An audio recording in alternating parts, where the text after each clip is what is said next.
Hi guys, I am Vidhan and I am from IIT Roorkee. And यार मैंने life में 2 बार अप्रैल अटेम्प्ट दिया जेई मेंस का, एंड मैं दोनों में ही कम ही आया मेरा जनवरी अटेम्प्ट से। तो यार मैंने क्या गलतियाँ करी जिससे मेरा जैन अटेम्प्ट में हमेशा अच्छा आया परसेंटाइल, एंड अप्रैल अटेम्प्ट के अंदर मेरा 1-2 परसेंटाइल कम ही हो जाता था। अब जैसे मैंने 12th क्लास में दिया, मेरा जान में 97.4 आया, एंड वहीं जब मैंने अप्रैल में दिया तो मेरा 96 के करीब कुछ पहुंच गया। जब मैंने ड्रॉप ईयर लिया तब भी मेरा 98.9 आया, एंड फिर उसके बाद जब मेरा अप्रैल अटेम्प्ट हुआ जब 97 कुछ पहुंच गया। तो यार मेरे साथ क्या हुआ, मैंने एग्जैक्टली क्या गलतियाँ करी जो तुम्हें नहीं करनी है। मैं तुम्हें अपनी जर्नी बताता हूँ कि यार मैं किस तरीके से पढ़ रहा था उस टाइम, एंड तुम्हें क्या चीज़ें नहीं करनी है ताकि तुम्हारे अप्रैल अटेम्प्ट में ज़्यादा स्कोर आए जान से। क्योंकि यार तुम में से बहुत सारे लोगों की 80-90 परसेंटाइल है, अगर उसे तुम्हें 97, 98 या 99 तक पहुँचाना है तो बहुत इंपॉर्टेंट है तुम्हें ये सारी चीज़ें, ये गलतियाँ पता होनी चाहिए। तो सबसे पहली गलती जो मैंने करी, यार मेरा जान अटेम्प्ट में जब 97.4 आया 12th के अंदर, मेरे को एक तो पहले खुद पे भरोसा नहीं हुआ कि यार मेरा 97.4 कैसे आ गया। लेजिट मैंने सिर्फ 1 महीने ऑलमोस्ट पढ़ा था लास्ट में, P Y Qs one shot and थोड़े से टीचर्स के कुछ अच्छे क्वेश्चंस कर लिए थे। बाकी जो एलन के मॉड्यूल थे उनकी बैक एक्सरसाइज में थोड़ा बहुत देख लिया था, and mainly P Y Qs mains के करे थे और एडवांस के सिंगल करेक्टर थे। एंड उसके बाद मेरा 97.4 आ गया। अब मैं अलग कॉन्फिडेंस में जा चुका था कि यार मेरा इतना कैसे आ गया। तो इस वजह से मैंने उस लेवल की फिर पढ़ाई नहीं करी कि यार मेरे को लग रहा था डिसेंट एनआईटी के अंदर थोड़ी बहुत ब्रांच तो मिल ही जाएंगी। तो फिर मेरा अब उतना मन नहीं कर रहा था, जेन्युइन बता रहा हूँ, पढ़ने का। बट स्टिल कहीं ना कहीं अंदर से था कि यार एडवांस क्रैक करना है। तो मेरी एक तो भाई थ्योरी नहीं क्लियर थी, क्योंकि मैंने जस्ट मेंस के लिए पढ़ा था, एंड मेरी एडवांस की थ्योरी तुम्हें बहुत अच्छे से क्लियर होनी चाहिए, सारे कॉन्सेप्ट क्लियर होने चाहिए, तभी तुम एडवांस की प्रिपरेशन ढंग से कर पाओगे। तो मैं बस as a naive just questions try कर रहा था, एडवांस के बड़ी बड़ी बुक्स के क्वेश्चंस लगा रहा था, एंड उसमें से जनरली क्वेश्चंस बन नहीं रहे थे, उनके सोल्यूशंस देख रहा था, एंड बेसिकली बोलूँ तो मैं लर्न कर रहा था उनके सोल्यूशन वो कैसे हुआ। Out of 10 question 1-2 question advance के बनते थे, एंड बाकी सब देख कर स्किप हो रहे थे, एंड उनके सोल्यूशंस देख रहा था।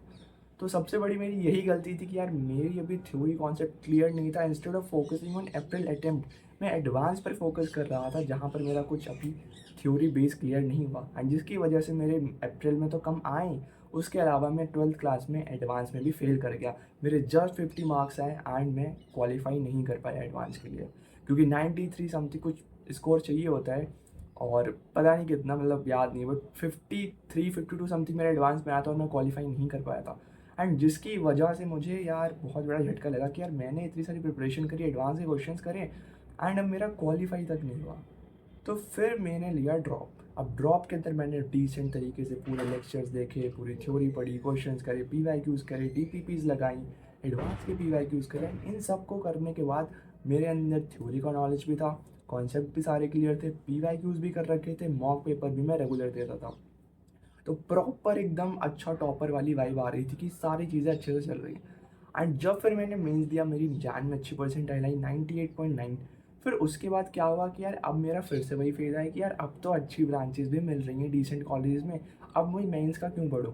तो ये सबसे बड़ा रीज़न था जिसकी वजह से मैंने मेंस का पढ़ना छोड़ दिया था, एंड जो मेरी स्ट्रेंथ थी मैं सिर्फ उन्हीं टॉपिक्स को कर रहा था एडवांस की।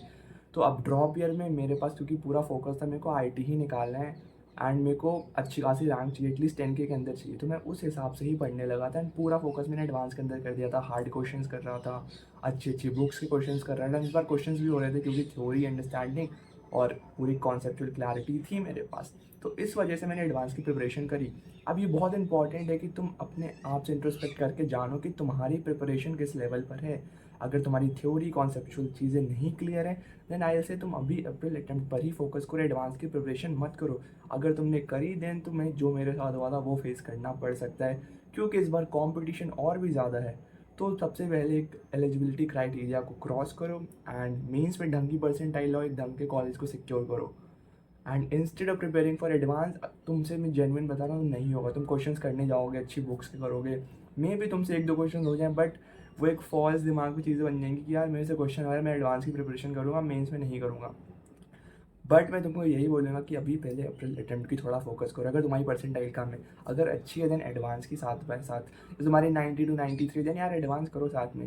बट अगर तुम्हारी 80-70 परसेंटाइल है, देन अभी मत छो, अभी पूरा फोकस मेंस में लगाओ, क्योंकि मेंस भी इंपॉर्टेंट होता है, उससे भी एनआईटीज़ भी बहुत अच्छे होते हैं। एंड ड्रॉप लेने की अभी बिल्कुल मत सोचो, अभी पूरा जितनी जान है पूरी मेंस एडवांस पेपर्स में लगाओ। अब मैं तुम्हें बताता हूँ दूसरी गलती। सबसे बड़ी प्रॉब्लम मेरी थी यार, मैं रिवीजन नहीं करता था 12th क्लास के अंदर। मेरे पास शॉर्ट नोट्स थे, मैं नोट्स बनाता था, लेक्चर के नोट्स थे, इवन मैंने क्वेश्चंस तक मार्क कर रखे थे, पर मेरे पास टाइम ही नहीं था उनको देखने का। मेरा मन ही नहीं करता था कि यार जो मैंने क्वेश्चन मार्क करे, एक चैप्टर जो कर लिया मैं उसमें दोबारा अपना उतना दिमाग लगा के उस चीज़ को दोबारा सॉल्व करूँ। अच्छे अच्छे क्वेश्चन मार्क कर रखे थे, एंड मे भी अगर मैं उन चीज़ों को सॉल्व कर लेता एक बार उन या फिर रिवाइज कर लेता उन फॉर्मूलाज को, तो मेरा स्कोर अप्रैल में और बढ़ जाता। बट मैंने कभी उतना ध्यान से इन चीज़ों को देखा ही नहीं, एंड ये सारी चीज़ें मेरी ड्रॉप ईयर में काम आई कि यार मैंने 12th में नहीं करा था, मेरे को रिवीजन करना है, मार्क क्वेश्चन को दोबारा सॉल्व करना है। And the last thing, mock test. मैं मॉक टेस्ट ना के बराबर देता था अपनी 12th में। लाइक मेरा मेंस हो गया था, फिर मैंने अप्रैल अटेम्प्ट के लिए लाइक लेजिट 0 मॉक दिए होंगे, गिनती से 1 2 3 मॉक दे दिए होंगे, वो भी आलन वालों ने कभी करा लिए। बट खुद से कभी एक या कभी दो, पूरे 1 2 महीने मैंने मॉक ही नहीं दिए थे। ये मेरी लाइफ की सबसे बड़ी गलती थी, क्योंकि यार मॉक वो चीज़ है जिससे हमें पता चलता है हमारे वीक चैप्टर कौन से, हमारी गलतियाँ क्या हो रही हैं, हम अपनी सिली मिस्टेक को इम्प्रूव कर सकते हैं। अब अगर मैं मौका ही नहीं दूंगा तो ना मुझे कुछ पता चल रहा है मेरी गलतियाँ कहाँ हो रही हैं, मेरी स्ट्रेंथ क्या है, मेरे वीक चैप्टर क्या है, तो जिसकी वजह से मेरा बहुत लॉस हुआ एंड मेरी परसेंटाइल डिक्रीज़ हो गई। एंड इसी चीज़ को मैंने अपने ड्रॉप ईयर में सही करा। स्टार्टिंग से ही मैं बहुत सारे मॉक पेपर्स देता था। लाइक पहले जब मैंने अपनी ड्रॉप ईयर की प्रिपरेशन स्टार्ट करी थी नई नई, मैं हर ऐसा 1 हफ्ते 2 हफ्ते में ट्राई कर रहा था। मैं फुल मॉक भी दे देता था कभी कभी कि यार अभी मैंने 12th का है तो मेरे को दिमाग में चीज़ें तो एक बार ट्राई कर लेते कितना बन रहा है। तो बस मेरे को इंटरेस्ट होता था अपना जानने में स्कोर, फिर मैं देखता था रैंक कितनी बन रही है। तो मैं तुम इस तरीके से भी कर सकते हो मॉक, अपने अंदर थोड़ा इंटरेस्ट लाओ कि यार कितनी रैंक बनेगी, चलो एक मॉक देकर देखते हैं। तो इस तरीके की चीज़ें, ये सारी टैक्टिक्स तुम यूज़ करो। एंड थर्ड चीज़ यार, मैं गाने सुनता था। सॉरी, फोर्थ चीज़ कि यार मैं गाने सुन के पढ़ाई करता था। अब यार गाने एक ऐसी चीज़ से तुम थोड़ा डिस्ट्रैक्ट होते हो। लाइक मैं अपने 12th क्लास में पूरे लिरिकल सॉन्ग लगा कर पढ़ाई कर रहा था, एंड आई नो उस टाइम तो पढ़ाई हो जा रही थी बट उतनी चीज़ें दिमाग में नहीं घुस रही थी, एंड एक टाइम के बाद वो मैं भूल जाता था। एंड इस चीज़ को मैंने सॉल्व करा। बेसिकली मैं फिर नॉन लिरिकल सॉन्ग सुनने लगा, या फिर फॉन्क म्यूज़िक, या फिर सिर में ट्यून होती हैं, या फिर वेव्स वाली म्यूज़िक होते हैं, उनको सुनने लगा। वो बेटर होते हैं, जिससे तुम्हारा दिमाग, मेरे को ऐसे लिरिक्स नहीं आ रही, सिर्फ एक ट्यून चल रही है तो उसको तुम सुन सकते हो, प्लस तुम्हारी पढ़ाई में भी फोकस उससे बढ़ता है। But it depends on you, अगर तुम्हें चीज़ें पता हैं या तुम्हारी चीज़ें अच्छे से तुम पढ़ाई कर पा रहे हो उस ट्यून के साथ, then only go for it. Otherwise मैं तो यही बोलूँगा कि यार बिना म्यूज़िक के ही पढ़ाई करो अगर तुम कर पा रहे हो। मे बी तुम स्टार्टिंग जब अपनी पढ़ाई की कर रहे हो तब तुम 10 15 मिनट तक यूज़ कर सकते हो, उसके बाद हटा देना। सो ये कुछ इंपॉर्टेंट गलतियाँ थी। एंड सबसे बड़ी गलती यार, मैथ्स के अंदर क्वेश्चन लगाओ। मैं मैथ्स में लेजिट टीचर को सिर्फ देख के सॉल्व कर रहा हूँ, मतलब टीचर को लाइक लेक्चर में पढ़ा रहे, मैं बस वही देख रहा हूँ क्वेश्चन हो रहा है, एंड जब खुद से बनाता तो होता ही नहीं था। ये मैंने मैथ्स में करा, फिजिक्स में करा। तो ये गलती बिल्कुल मत करना कि लेक्चर बस चल रहा है तुम देख रहे हो, तुम्हें खुद को सॉल्व करना है। मे बी तुम लेक्चर को पॉज करके सॉल्व कर सकते हो, या फिर बुक की बैक एक्सरसाइज को खुद सॉल्व करो।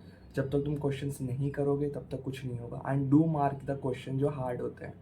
तो ये चीज़ें तुम्हें करनी पड़ेंगी। एंड एट द एंड मैं बस यही बोलूँगा कि यार इस बार थोड़ा सा पैटर्न चेंज हुआ है, तो उस हिसाब से ही पढ़ाई करना। एंड सबसे इम्पॉर्टेंट चीज़ कि यार ये जो पैटर्न चेंज हुआ है इसके लिए हमने तुम्हारे लिए ऐसी इस तरीके के मॉक पेपर्स बना दिए, plus 500 numerical questions of mathematics, 500 numerical questions of physics, जो कि इस पैटर्न पर बेस्ड है। एंड ये जो नए स्टेटमेंट वाइज वाले आए हैं, इनके लिए भी मैंने तुम्हारे लिए 200 फिजिक्स के, 200 केमिस्ट्री के बना दिए।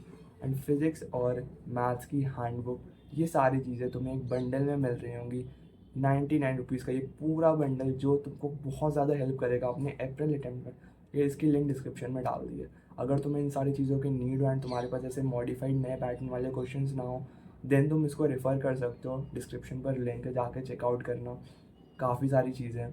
एंड बाकी रिवाइज करते रहो, टेस्ट देते रहो। And that's all from my side. Thank you guys.